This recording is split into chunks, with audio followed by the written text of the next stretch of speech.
The wedding drum thundered across the village. Women danced, children sang, the entire village had gathered to witness a marriage of a woman everyone once believed was cursed forever.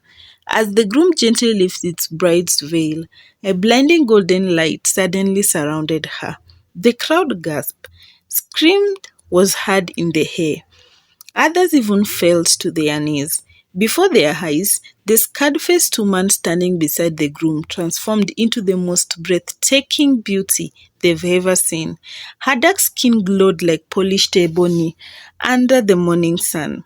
Her black hair flowed down her back like a river of silk. Her eyes sparkled like diamonds. The villagers stared in disbelief. It's Adaku. The curse is broken. The gods have forgiven her. Tears rolled down Adaku's cheek as she looked at the man who loved her when nobody else would. Years earlier, she had been the pride of the village, the most beautiful woman everyone would have ever seen. But she had also been the cruelest, and her beauty had nearly destroyed her forever. Long ago before the curse, long before the suffering, long before the true love found Adaku, Adaku was the most admired woman in the village of Umudara. People traveled from distant villages just to catch a glimpse of her. Old women whispered that they had never seen such a beauty in all their years. Young men compared for her attention. Even married women secretly envied her. Adaku was tall and elegant. Her dark skin shone like polished black stone after the rain. Her waist was slender. Her hair black reached almost to her hips. Whenever she walked through the market, conversation stopped. Heads turned. People stared. Some called her the daughter of the morning sun. Others, she said she was too beautiful to be ordinary. At first, Adako enjoyed the compliments. Then she began to believe them. Soon, she became that convinced that there was nobody better than her. And soon, Adaku became more than just the most beautiful woman in Umadara. She became its greatest source of gossip. Every day, people talked about her beauty. Every day, someone praised her appearance. Every day, men competed for a chance to speak with her. At first, her parents wonder, beauty is like a flower. Her mother often would say, it blooms today and fades tomorrow. Character is what remains. But Adaku never listened. Why should she? Whenever she went, people admired her. And whenever she visited the market, traders offered her gifts. When she attended village festival, young men rushed to save a seat for her. Even elders sometimes smile when they pass by her. The attention became like sweet honey. The more she tasted it, the more she wanted. Soon, admiration turned into pride, and pride slowly became arrogance. Adaku began judging everyone around her. If a woman was not as beautiful as she was, she dismissed her. If a man was poor, she laughed at him. If someone offered advice, she ignored it. She believed nobody was wise enough to teach her anything. After all, in her mind, she was special, far above everyone else. Even her closest friend, Nkiruka, noticed the change. Nkiruka had grown up with Adaku. They played together as children, fetched water, shared meals together. But Adaku became more beautiful. Their friendship began to change. Though Nkuruka was pretty, she could never compare to Adaku. And deep inside her heart, jealousy slowly took root. She smiled in Adaku's presence, but secretly, she hated hearing people praise her. Every compliment felt like a thorn in her heart. Whenever villagers said Adaku was the most beautiful woman alive, Nkuruka forced a smile, but inside, she wished something would humble her. Neither of them realized that envy and pride were quietly walking hand in hand toward disaster. One afternoon, Adaku walked through the marketplace wearing colorful coral beads. The sunlight reflected her beautifully against Adaku's skin. As usual, Ed turned. An elderly trader accidentally brushed against her while carrying a basket. The basket touched the edge of Adaku's wrapper. Immediately, she exploded in anger.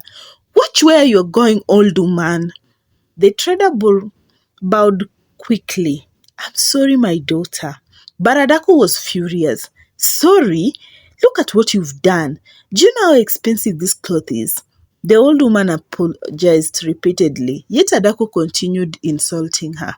People nearby watched silently. Some shook their head, others whispered. The trader eventually walked in tears. Adaku felt no remorse. She believed she was right. And that evening, her mother confronted her. I heard what happened in the market. Adaku rolled her eyes. People exaggerate everything. You humiliated an old woman. So what? Her mother stared at her. One day, your beauty will not be enough to save you. Adaku laughed. My beauty will forever never leave me. Those words would later haunt her. Several weeks later, the annual harvest festival arrived. The village was alive with music. Women prepared food, children played games, drummers filled the air with rhythm. Adaku spent hours dressing herself. She wore her finest wrapper, her most expensive beads, and her brightest jewelry. When she finally arrived at the festival, people stared in admiration exactly as she expected it. As she walked home that evening with Nkuruka, they took a narrow path through the forest. The sun was beginning to set. Birds chirped from the trees. The air smelled of fresh earth. Halfway along the path, they met an old woman. She looked tired. Her clothes were worn. A massive bundle of firewood rested beside her. Sweat dripped down her face. The woman struggled to lift the heavy load. When she saw young women approaching, relief filled her eyes. My daughters, she said softly, please help me. Place this bundle on my head. Nikuruko immediately stepped forward, but before she could help, Adaku grabbed her arm. The old woman turned to Adaku. My child, please help me. Adaku frowned. The smell of sweat and dust surrounded the woman. She looked at her with disgust. You want me to touch that? The woman blinked. My daughter, you heard me. Adaku stepped back. You're filthy. The old woman looked hurt. I am only asking for help. Adaku laughed cruelly. If I were to touch that dirty firewood, my hands will smell like you. Nkiruka shifted nervously. Adaku. But Adaku continued. Look at yourself. The old woman lowered her eyes. You smell terrible. Adaku laughed again. Maybe if you bathed more often, people would help you. The old woman face fell. Still, she remained calm. My daughter, kindness costs nothing. Adaku folded her arms. Then find someone else. The forest suddenly became quiet. Even the bird seemed to stop singing. The old woman slowly straightened.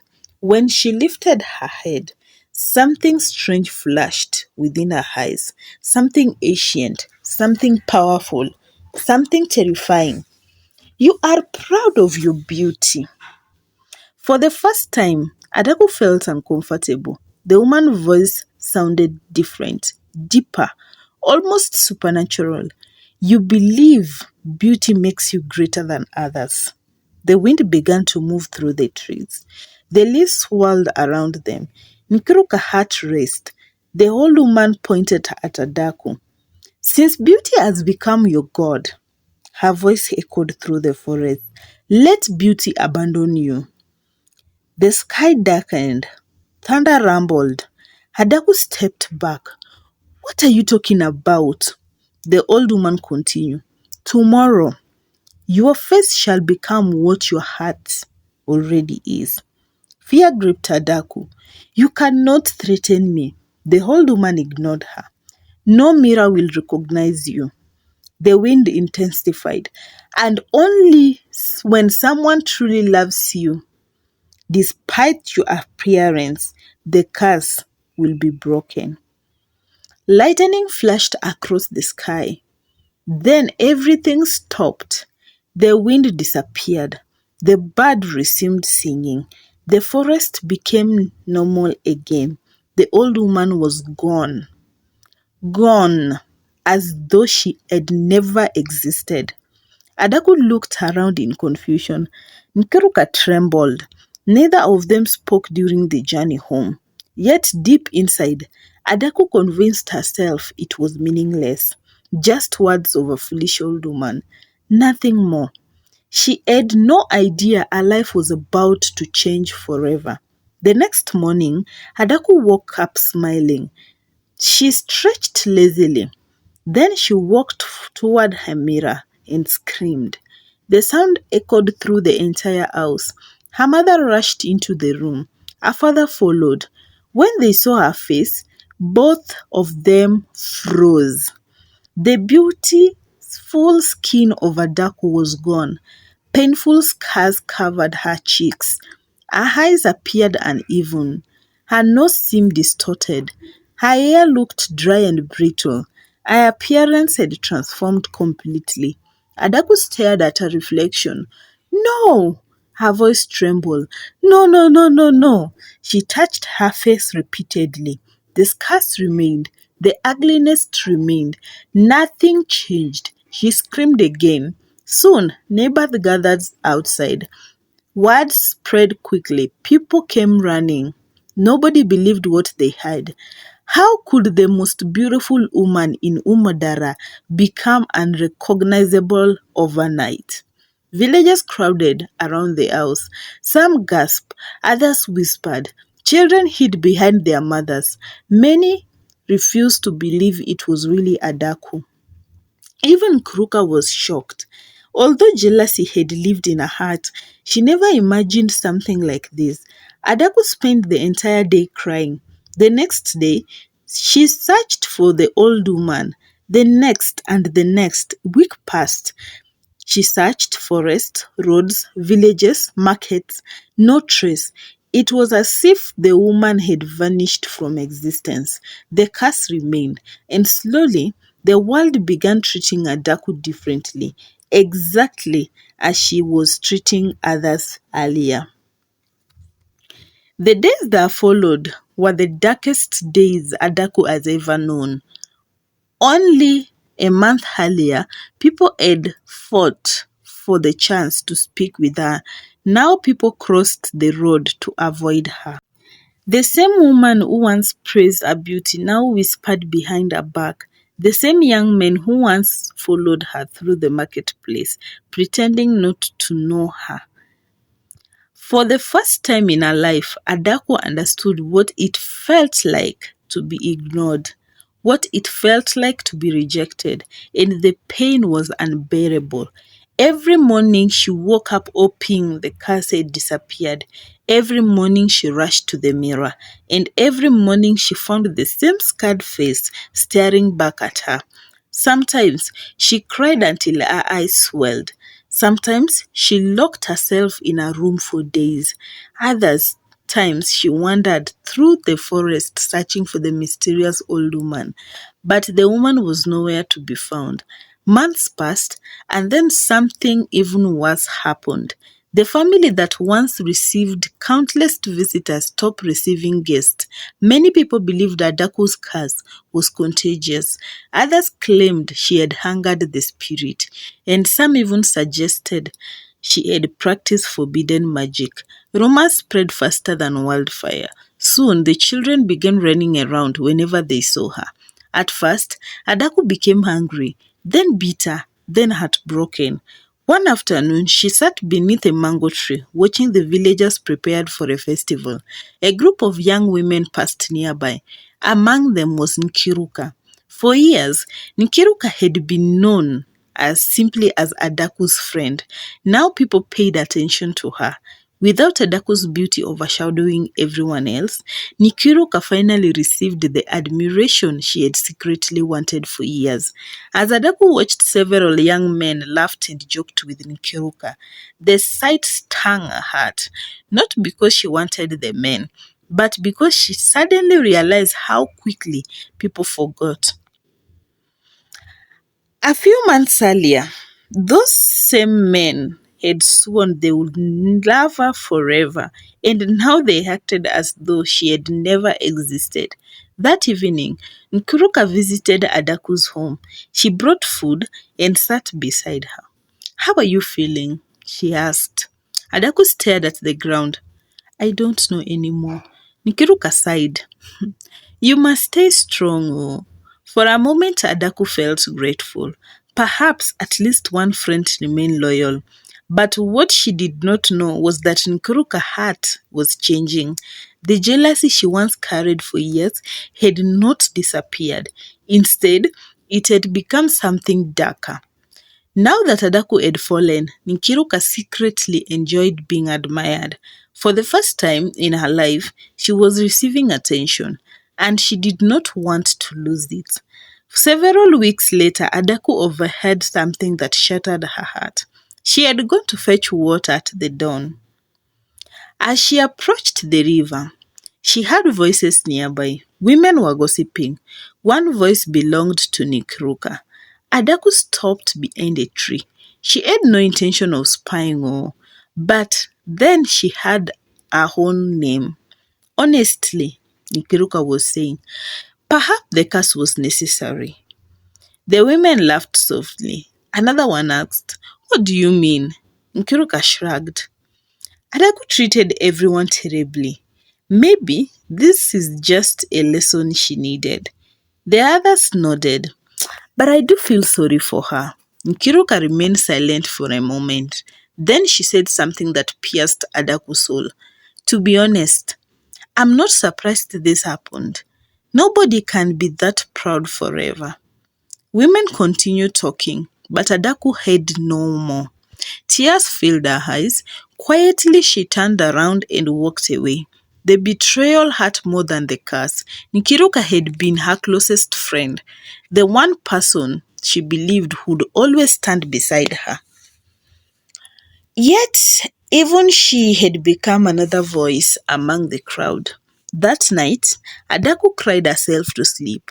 The next morning, she made a decision. If she could not find the old woman, she would spend her life becoming the person she would have been from the beginning.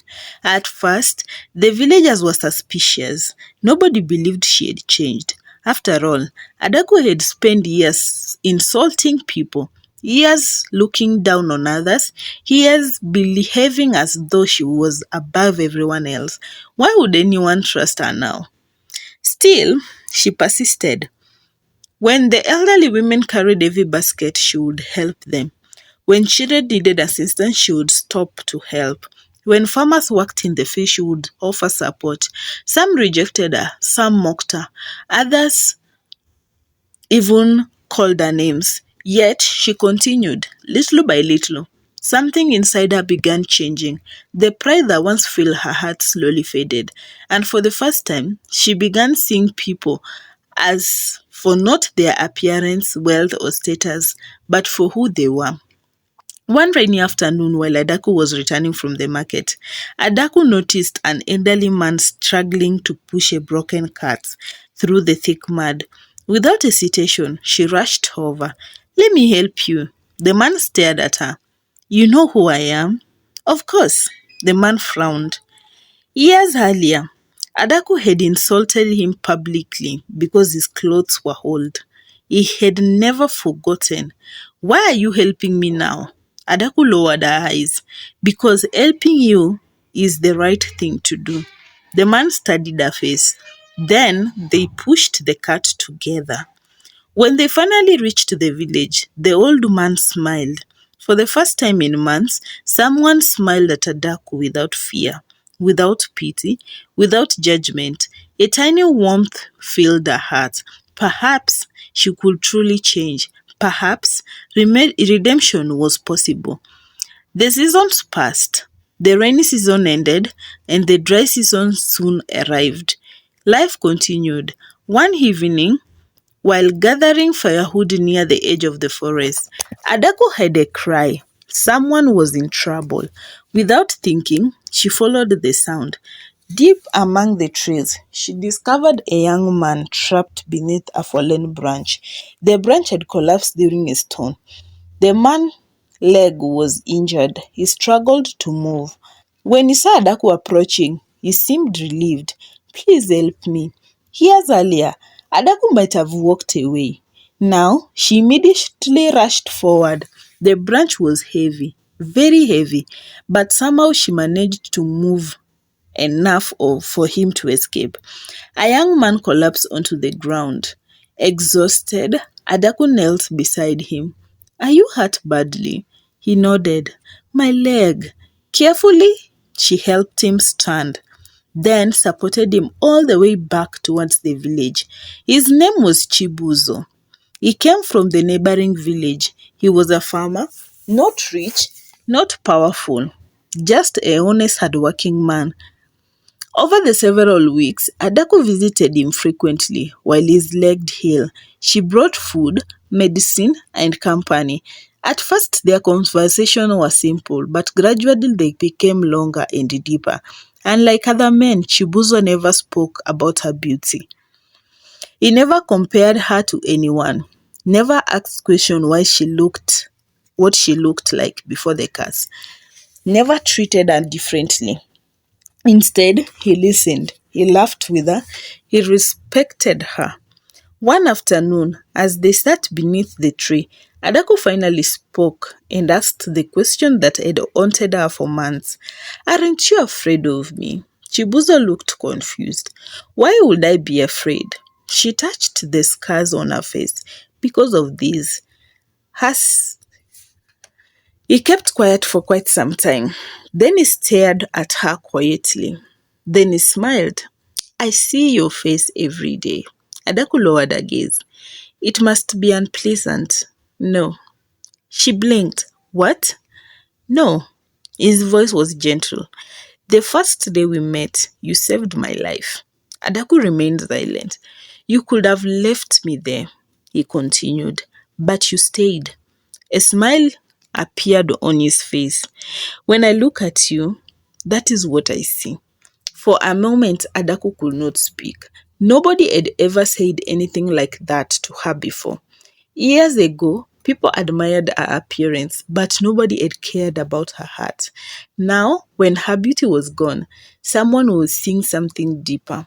And somehow, that felt more meaningful than all the compliments she had ever received. Days became weeks, and weeks became months. The friendship bloomed. Eventually, something beautiful began growing between them. Something neither you them could ignore. Something stronger than appearance, something stronger than pride, something stronger than a curse. Love. And for the first time in her life, Adaku discovered what true love really meant. Not admiration, not obsession, not people fighting over her beauty, but genuine affection. The kind that remains even when everything else disappears. One evening, as the sun painted the sky gold and orange, Chibuzo turned towards her. There was a nervousness in his eye.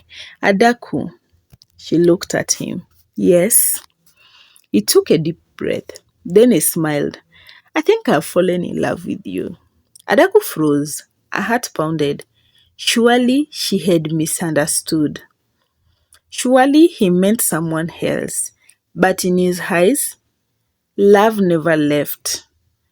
And for the first time since the curse began, hope awakened inside her heart. Adaku stared at Chibuzo as though the world had suddenly stopped moving. The wind whispered through the trees. The birds sang in a distance. Yet all she could hear was the word he had just spoken. I think I have fallen in love with you. Her eyes filled with tears, not because she was sad, but because she could not believe everyone else could have loved her in this point of time.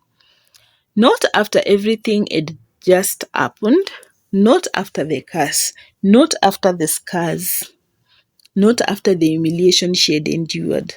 For several moments she remained silent. Then she looked away. You cannot mean that. Chibuzo smiled softly. I do. You don't understand. I understand more than you think. Adaku shook her head. No, you don't. Her voice trembled. You never knew me before. Chibuzo remained quiet. You never saw how beautiful I was. The words sounded strange as though they left her mouth. Years ago, she would have spoken them proudly. Now they carried pain. She continued. You never saw how people treated me. Chibuzo nodded. That may be true. I was different. I know. I had everything. I know. And now I have nothing. Chibuzo gently took her hand. No, Adaku looked at him. You have something far more vulnerable than what you had earlier. What? A good heart. The tears she had been holding back finally escaped. For years, people had praised her beauty, yet nobody has ever praised her kindness because they had never been none. And for the first time in her life, someone appreciated the person she had become, not the person she was looking like, the person she was. Months passed. Their love continued to grow. The villagers began noticing. At first, many were shocked. Some said Chibuzo was joking. Others thought he might be under some kind of spell. But as time passed, they realized his feelings were genuine. He truly loved Adaku, not despite her appearance, simply because he loved her. And slowly, the villagers began viewing Adaku differently as well. They remembered the countless people she had helped before, the elderly women she assisted, the children she cared for, the farmers she supported, the sick people she visited, and the proud and cruel women they once knew seemed to have gone completely. In her place stood someone entirely different, someone humble, someone kind, someone worthy of respect. Even Kiruka noticed. At first, she could not understand it. How could Adaku still find happiness? How could she still find love? How could people begin respecting her again? The jealousy had become once poisoned and Kiruka had this returned stronger than ever. One evening, she confronted Adaku. The two women stood beside the river. They had gone to once play when they were children. Nikiruka crossed her arm. So it's true. Adaku looked confused. What is true? That Chibuzo wants to marry you? Adaku smiled shyly. We are thinking about it. Oh. Nkiruka laughed bitterly. Thinking about it? What do you mean? Nkiruka stared at her. Look at yourself, Adaku. Adaku's smile disappeared. Nkiruka. No! Years of hidden jealousy finally exploded. Do you know what I've endured because of you? Adaku blinked. What are you talking about? All my life, people compared me to you. Nkiruka's voice shook with emotion. No matter what I did, I was always second. Adaku remained silent. No matter how beautiful I looked, people said you were prettier. Then tears filled Nkiruka's eyes. No matter how hard I tried, nobody ever noticed me. Nobody. Just because they were too busy staring at you. And for a moment, neither of the women spoke. Then Adaku quietly said something unexpected. I'm sorry. Nkiruka froze. What? I am sorry. The anger in Nkiruka's face slowly faded. I never knew you felt that way. Of course you didn't, Adaku nodded sadly. I was too busy thinking about myself. Nkiruka looked away. The two women stood almost silently beside the river. Finally, Adaku stepped forward. I cannot change the past. Nkiruka remained silent. But I can tell you the truth. She smiled gently. I was never better than you. Nkiruka felt tears gliding down her cheeks. You believe that? Yes. And I was wrong. For the first time in years, the wall between them began to crumble. Not completely, but enough for healing to begin. Several weeks later, Chibuzo officially visited Adaku's parents. He brought gifts, palm wine, kola nuts, and his family accompanied him. The village burst with excitement. Many people still found it difficult to believe.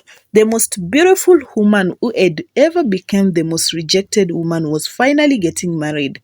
The wedding preparation began immediately. Women sang traditional songs, children danced, families exchanged excited gifts, and the entire village looked forward for the celebration day to begin. Yet Adaku carried a secret of fear. The curse. She had almost forgotten about it. Almost, but not completely. The woman's words remained alive in her memory. Only when someone truly loves you, despite your appearance, shall the curse be broken. That had been conditioned to be fulfilled, or what she would remain this way forever. Nobody knew, not even Adaku. The wedding day finally arrived. Long before sunrise, the village was still already awake. Drums echoed through the air, colorful fabrics decorated the street. People arrived from neighboring villages. Celebration grew longer and larger than anyone expected. By midday, the entire village square flowed with guests. Then the bride appeared. Adaku walked slowly towards the ceremony. She wore a beautiful traditional gown. Coral beads decorated her neck. Despite the scar covering her face, she looked radiant, not because of her physical beauty, but because of peace she carried inside. And as she approached the gathering, people smiled warmly, not out of pity, but out of genuine affection. And for the first time in her life, she loved who she truly was. The ceremony began. Prayers were offered, blessings were spoken, song filled the air. Then came the moment everyone had been waiting for. The moment the groom would lift the bride's veil. A strange feeling suddenly passed through Adaku, a warmth she could not explain. Her heart raced. The air seemed different, almost magical. Chibuzo reached for the veil. The crowd fell silent. Children stopped moving. Women stopped singing. Even the drummers became quiet. Slowly, he lifted the veil. Their eyes met, the same eyes that looked beyond scars, the same eyes that had seen her heart, the same eyes that had loved her when nobody else would. Tears filled Adako's eye. Chibuzo smiled, then he kissed her. The instant lips touched and a powerful wind swept through the village. Gasps erupted from the crowd. The sky brightened. The golden light surrounded Adaku. People shielded their eyes. The light grew stronger and stronger and stronger, and suddenly it exploded. The crowd screamed. Some fell backward, others dropped to their knees, and when the light finally faded, complete silence filled the village.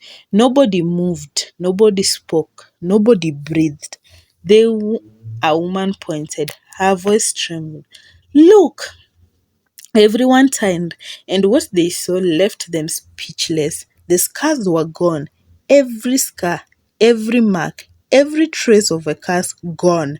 Adaku stood there transformed. Her dark skin glowed beautifully beneath the sunlight. Her face shone with breathtaking beauty. Her long hair flowed like silk. She looked exactly as she had been before the curse. No, more beautiful, because now her beauty was matched by kindness. Tears poured down from her eyes. Her parents looked shocked. The villagers cheered. Children jumped with excitement. Women cried openly.